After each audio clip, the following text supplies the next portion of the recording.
इस वक्त हमारे साथ है रचना बैनर्जी। हम लोग जानते हैं जो टीएमसी के जो 20 सांसद हैं जो रेबेलियन है, विद्रोही है, उनमें से one of them she is. और रचना बैनर्जी क्या सोच रहे हैं एनसीपीआई जाने के बाद, और रचना बैनर्जी क्या बोल रहे हैं टीएमसी को लेके और जो नया सरकार है बीजेपी को लेके। रचना जी, न्यूज़ 18 इंडिया में आपका बहुत बहुत स्वागत है।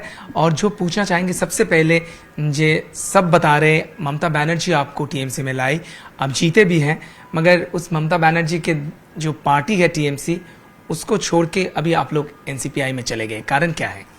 देखिए, ये तो सभी को अभी पता है, ये तो मैं क्या कहूँ अभी, और मतलब पूरे भारतवर्ष को पता है कि ये जो पार्टी है तृणमूल कांग्रेस पार्टी, जिनके बारे में इतना मुझे तो कुछ पहले से पता नहीं था, क्योंकि मैं 2 ही साल हुए हूँ आई हूँ।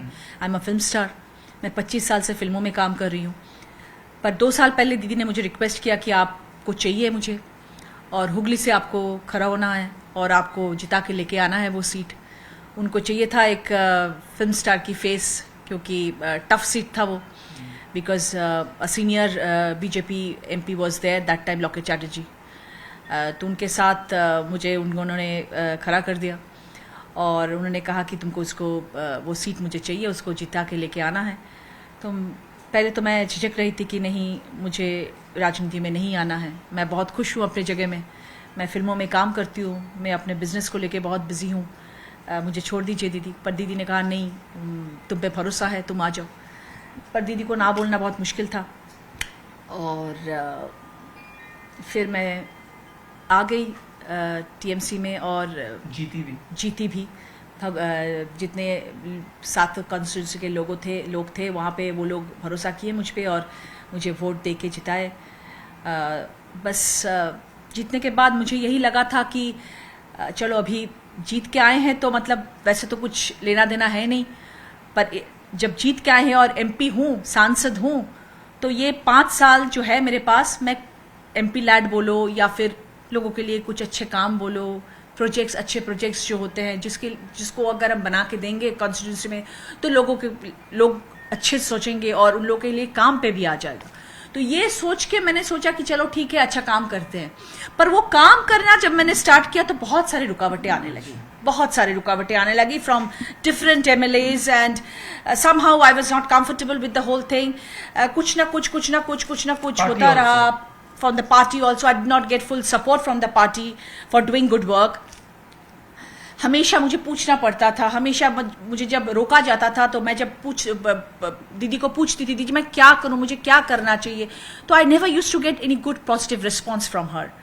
तो मैं कहीं पे मन के अंदर मुझे ऐसा लग रहा था कि मैं कैसे काम करूं। उसके बाद तो इलेक्शन आ गया, और इलेक्शन जो आया उस वक्त भी मैं प्रचार किए, बहुत जगह गए, क्योंकि हम वी आर सेलिब्रिटीज, हम लोग तो फेस है, हम लोग को तो हर जगह में लेके जाते थे। ये लोग स्टार कैंपेनर्स है, हम लोग बहुत दिन भर हम लोग घूमते रहे, हाथ हिलाते रहे, वोट दीजिए, वोट करते रहे, जैसे करते हैं हम लोग वही करते रहे 2-3 महीना, 2.5 महीना पूरा।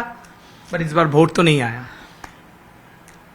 ये करने के बाद मैं इसलिए ये कह रही हूं क्योंकि मैं 2 साल पुरानी सांसद हूं, राजनीति में हूं, और 2 साल के बाद जब 4 तारीख को रिजल्ट आया और उसके बाद जो खुलासा हुआ, ये सारे भारतवर्ष के सभी लोगों को पता चल गया कि क्या है ये पार्टी में, क्या चल रहा था इतने दिनों से, जो कि मुझे नहीं पता था। अगर मुझे पता होता कि इतने करप्शन है इस पार्टी में, इतना कुछ होता है यहाँ पे, इतने लोग हैं जो अंदर एक के बाद एक जेल के अंदर जा रहे हैं, तो भगवान का वास्ता मैं कभी नहीं राजनीति में आती। मुझे ये पता नहीं था, मैं फंस गई थी। अच्छा। मैं फंस गई थी, और उस वक्त मेरे जो 20 सांसद है, जो लोग की बहुत सीनियर्स है, वो लोग मुझे बोले कि Rachna, we must come out from this, we have to do good work. हम लोग को काम करने के लिए हम लोग यहाँ पे आए हैं, यहाँ पे बैठे रह के देखने के लिए नहीं आए हैं। तो चलो हम लोग मिलके तो अच्छा काम करते हैं, और अच्छा काम करने के लिए हम लोगों को मोदी जी के पास ही जाना पड़ेगा। मोदी जी का साथ चाहिए, अमित जी का साथ चाहिए, इसलिए हम लोग एनडीए को सपोर्ट कर रहे हैं। Absolutely, that is the reason we are supporting NDA, क्योंकि डबल इंजन का सरकार है। हम लोग को जो काम करना है वो काम करना है, लोगों के लिए काम करना है। काम करके जो पहले 2 साल में हम लोग टीएमसी से आके जो हम लोग ने इतना बदनामी हुआ है, उसको तो निकालना है प्लीज।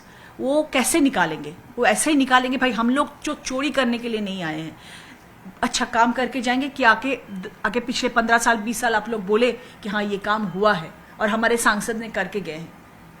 अच्छा, भ्रष्टाचार की बात अगर कर रहे हैं तो भ्रष्टाचार का आरोप टीएमसी के सिर्फ पार्टी के दूसरे कार्यकर्ता के ऊपर नहीं है। हम लोग जानते हैं एमएलए एमपी सबके साथ है, आपके साथ जो बाकी 19 एमपी है उनके ऊपर भी भ्रष्टाचार के काफी आरोप है, पर आपके ऊपर तो कभी कोई आरोप नहीं था। तो आप क्या कारण हुआ? क्योंकि आप खुद को बचाने का ऐसा कुछ कारण नहीं था, मगर हाँ ये सुना जा रहा है आप लोगों को बहुत सारे पैसे मिले हैं। हाँ, टीएमसी के लोग ही बोल रहे हैं। आप लोग को कितना पैसा मिला रचना जी आपको? ये तो बहुत अच्छी बात बोले है तुमने, बहुत हम लोग को पैसा मिला है। थोड़ा दिखा दीजिए ना कहाँ से मिला है, किसने दिया है, ये भी थोड़ा पता कर लीजिए ना। जो लोग बोल रहे हैं ना हम लोग को बहुत पैसा मिला है, उन लोग को थोड़ा पूछिए ना जाके, भाई कहाँ से मिला है, किसने दिया है, कितना दिया है, ये तो बता दीजिए। हम लोग भी जरा सुन ले कहाँ से मिला है हम लोगों को। हम लोग को एक चीज मिला है, वो है भरोसा सीएम से, शुभेंदु अधिकारी जी से। काम करो, I am there with you guys, हम हैं आपके साथ, अच्छा काम करोगे, कहीं पे भी कुछ भी रुकावटें नहीं आने वाली है। This is what I wanted, and this is what we wanted. We as a team of 20 members, we wanted this and we got this from Suvendu अधिकारी जी। पैसे का जो बात ये लोग बोल रहे हैं ना, सिर्फ बदनामी करने के लिए, इन लोगों के पास और कुछ है नहीं। जो 8 सांसद पड़े हुए हैं ना, इन लोगों को तो कोई पार्टी बुला नहीं रहे हैं, इन लोगों को तो कोई लेके नहीं जा रहे हैं। इन लोग फ्रस्ट्रेशन हो गए इन लोगों को अभी बहुत। अभी ये लोग क्या करेंगे? पागल जैसा कर रहे हैं ये लोग।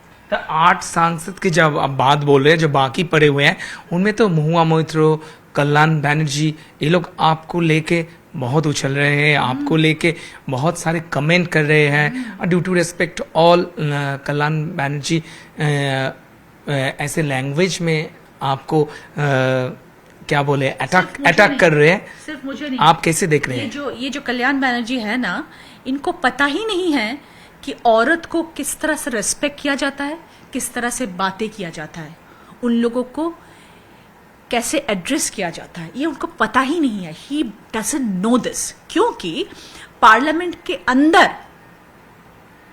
पिछले कुछ ही महीने पहले की बात कर रही हूं, पार्लियामेंट के अंदर, मैं ये नहीं कह रही हूं, आप जाके किसी को भी पूछिएगा वो भी यही बोलेंगे, वो हमारी संसद, रेप्यूटेड संसद, उनको जिस तरह से अटैक किया, जिस तरह से बातों से अटैक किया और जो लैंग्वेज यूज किया उन्होंने, we use those type of languages in cheap places, I cannot take out those words.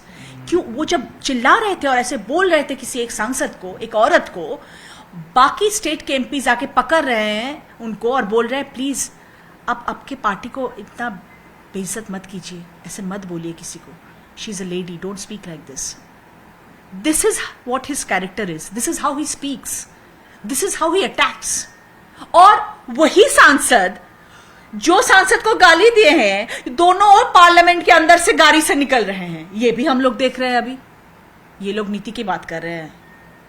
तो महुआ मोइत्रो को क्या बोलेंगे आप? तो वही तो उन्हीं के बारे में बोल रहे हैं ना। उन्हीं को तो गाली दिया गया है, उनको पता है ये बात। मिस्टर बैनर्जी उनको किस तरह से अटैक करते हैं, किस तरह से बेहुदा बातें करते हैं उनके बारे में, और उसी को लेके अभी पार्लियामेंट में गाड़ी से उतर रहे हैं। इन लोग को देख के तो नमस्ते जी, आपको मुबारक आपकी पार्टी, और आपको मुबारक एक दूसरे की दोस्ती। और हम लोग जानते हैं कि आप देखिए, नॉट ओनली बंगाली, आप बहुत सारी इंडस्ट्री में काम कर चुके हैं। अमिताभ बच्चन जी के साथ आपने एक्टिंग की है, साउथ में आपने बहुत सारे मूवी के, उड़िया में तो है ही, और बांग्ला तो हम बोल ही सकते हैं। Rachna Banerjee is the star of the Tollywood. So इतने कुछ करने के बाद एक क्यों सुनाई पड़ रहा है जे रचना बैनर्जी का जो परिचिति है वो दीदी ने दिए, रचना बैनर्जी का टीवी शो का जो परिचिति है वो उसका अभी कुछ वैल्यू नहीं रहा। इसने राजनीति में रचना बनर्जी अभी वैल्यूलेस है। आपके टीएमसी के ही लोग बोल रहे हैं। हाँ, तो जो लोग बोल रहे हैं वो लोग तो अभी अपोजिशन में हो गए ना। ये तो बोल रहे सिर्फ कल्याण बनर्जी बोल रहे हैं, और तो कोई नहीं बोल रहे हैं। बाकी दो एक है, बाकी एक कुणाल दो बोलते है हैं। तो उन लोग का दे डोंट एग्जिस्ट एक्चुअली। मतलब उन लोग जो कुछ बात करते हैं ना तो लोग सोचते हैं कि फालतू लोग फालतू बात कर रहे हैं। कुणाल घोष है, कीर्ति आजाद है। हाँ, तो कीर्ति आजाद भी है, कीर्ति आजाद सभी को लेके बोल रहे हैं। अभी मैं आप लोग को वही बोला ना कि वो लोग अभी बहुत फ्रस्ट्रेशन में हैं, बहुत फ्रस्ट्रेशन है उन लोग। अभी वो लोग कुछ कर नहीं पा रहे। वो लोग ऐसे एक पार्टी में है जो पार्टी का कोई अस्तित्व नहीं है। अभी वो लोग को कोई और ले नहीं रहे हैं। अभी उन लोग को अगर मीडिया में इंटरव्यू वो लोग नहीं देंगे तो वो लोग न्यूज में नहीं रहेंगे, घर में बंद होकर रहना पड़ेगा। तो ये लोग को तो कुछ ना कुछ बोलना पड़ेगा। कुछ ना कुछ नहीं बोलने से वो क्या होगा? और सेलिब्रिटी को लेके नहीं बोलने से, किसी और को लेके बोलने से तो आप मशहूर नहीं होंगे। तो Rachna Banerjee is a star. Rachna Banerjee is a known person in the West Bengal and in India because I worked with Mr. Bachchan. Yeah. I've done more than 150 films. I've done in 5 languages film. I've done Telugu films. I've done Kannada films. I've done Malayalam films. I've done Tamil films. अरे भाई पता करके आइए किसके बारे में बात कर रहे हैं। आपका औकात भी नहीं है वहां पहुंचने का जो आप जिसके बारे में बात कर रहे हो। आपके औकात में रह के आप बात कीजिए। आपका औकात जहां पे है आप वहीं पे रहिए। आपका कालीघाट तक औकात है, आप कालीघाट में रहिए। मुंह मत खुलवाइए। लॉयर है इसलिए बोल रहे हैं। लॉयर तो है पर लॉ का काम सिर्फ टीएमसी के लिए ही करते हैं, बाकी तो कुछ सुने नहीं है काम करते करके।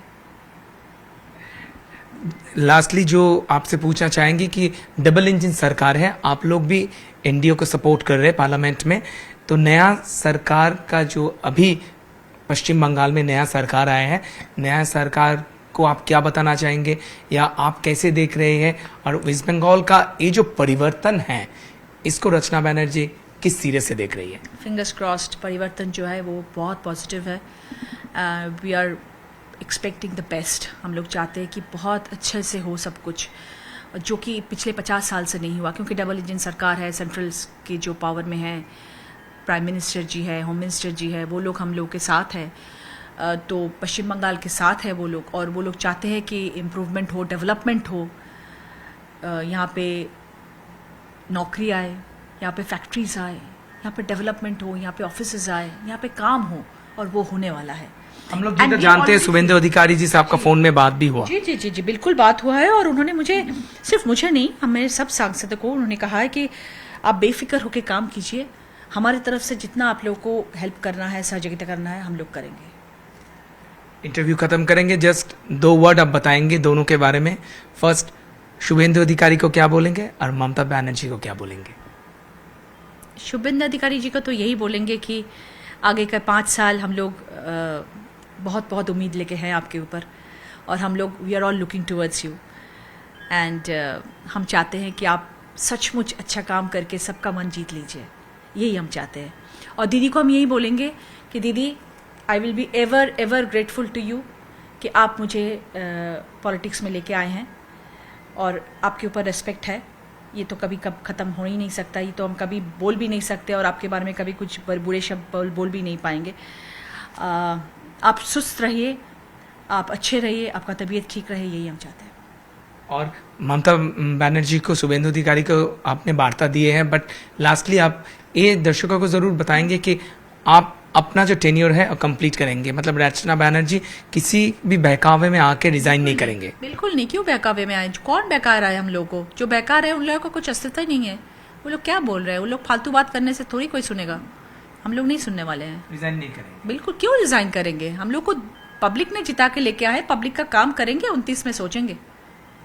एकदम, बहुत बहुत शुक्रिया रचना जी हमसे बात करने के लिए। बात कर रहे थे रचना बैनर्जी से। वीडियो जर्नलिस्ट खोकुन दास के साथ मानुष बशाक, न्यूज़ 18 इंडिया।